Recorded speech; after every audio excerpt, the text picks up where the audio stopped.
So stop right in place. We go to chapter 13, the business AS level, distribution.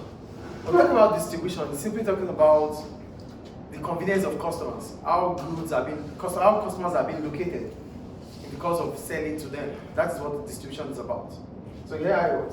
This refers to the location where consumers can buy a certain product. So it's always about customers' convenience. That is what distribution is about. As soon as you produce a product, it is important to sell them. You can't leave them here. No, there was a previous, I think the previous lesson we talked about production is not complete until it gets to the final consumer. I've said that before. So it means whatever we produce as a business, it has to reach consumers before production is complete.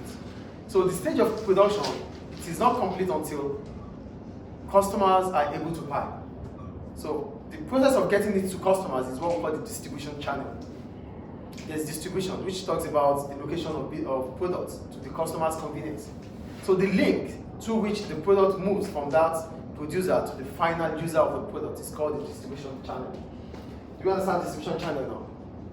There's distribution, which is about locating customers to sell your product. That is distribution. Then distribution channel, which talks about the link through which the product moves from the producer to the final consumer.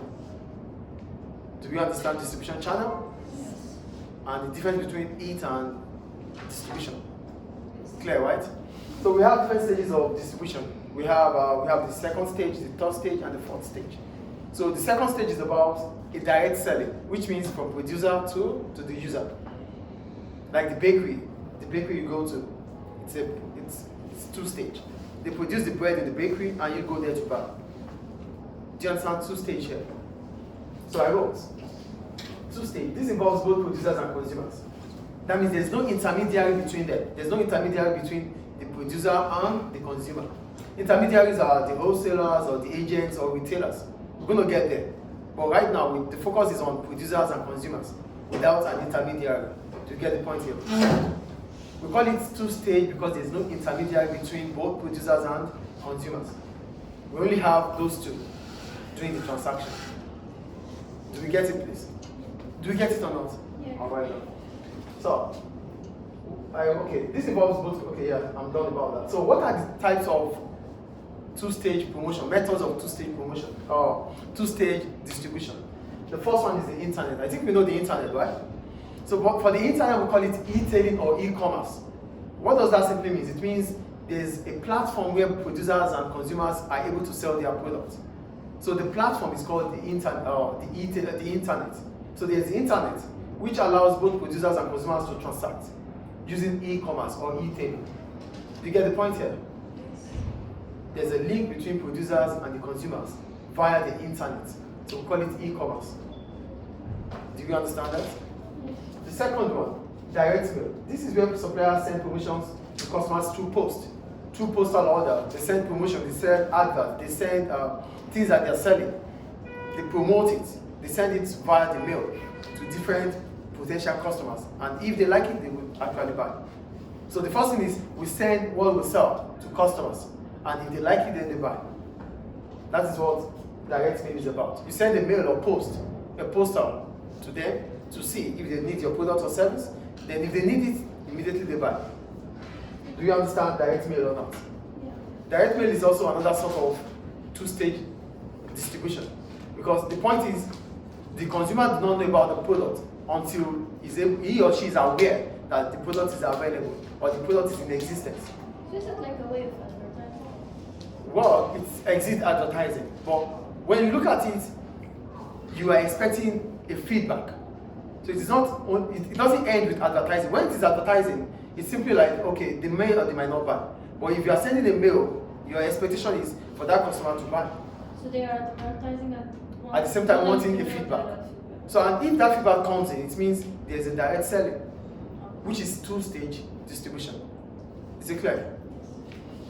The third one, door-to-door selling. Here, they knock at your door and they explain to you, they convince you, they portray what they have to you, they try to convince you that they have a product or a service. Then if you are buying, it's a direct selling. Do you understand? There's no intermediary between you and the business. The business representatives are with you. So you are buying from the business representative, which is also the business. Do you understand door to door here? It means they come to they go to different households and they try to talk about the product and service.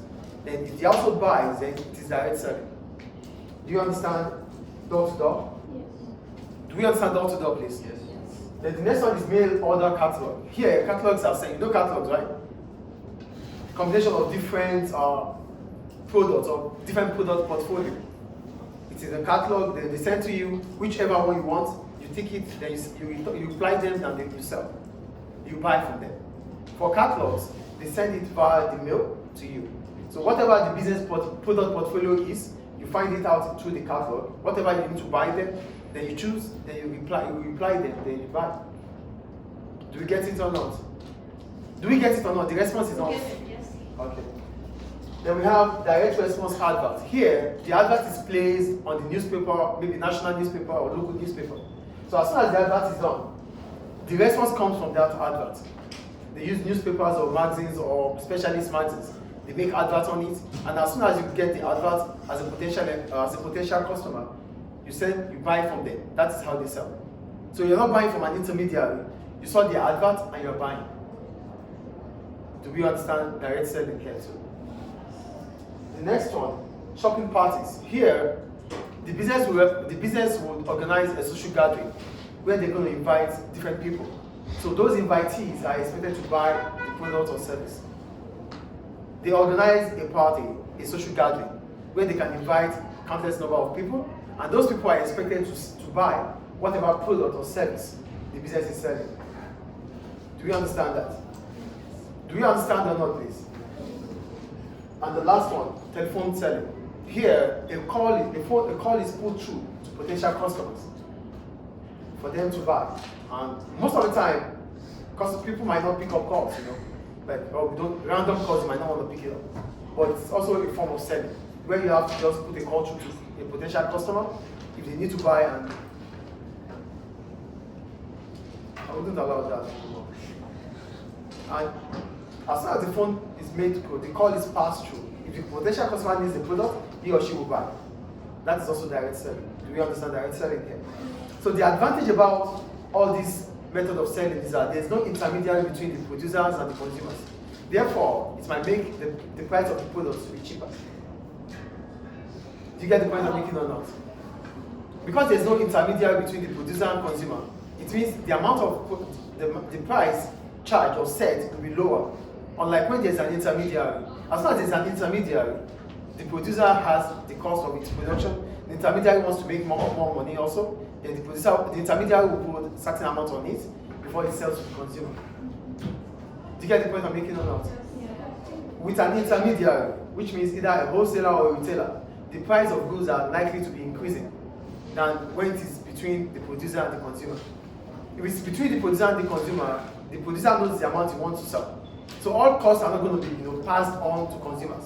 But when there's intermediary involved, it means the cost of the intermediary, the cost of sales for intermediary will also be passed on to consumers. You have to be here. Do we get it? Two costs will be passed on to consumers here. The cost of production will be passed on to consumers. The cost on sales will be also passed on to consumers. So consumers are likely to pay a higher price when intermediaries are involved. But without intermediaries, it could be possible that they pay a lower price. Is it clear? Any question about that? So go to other stages of yes? What's the meaning of ET? Where? ET. E-selling, like electronic selling. Electronic selling.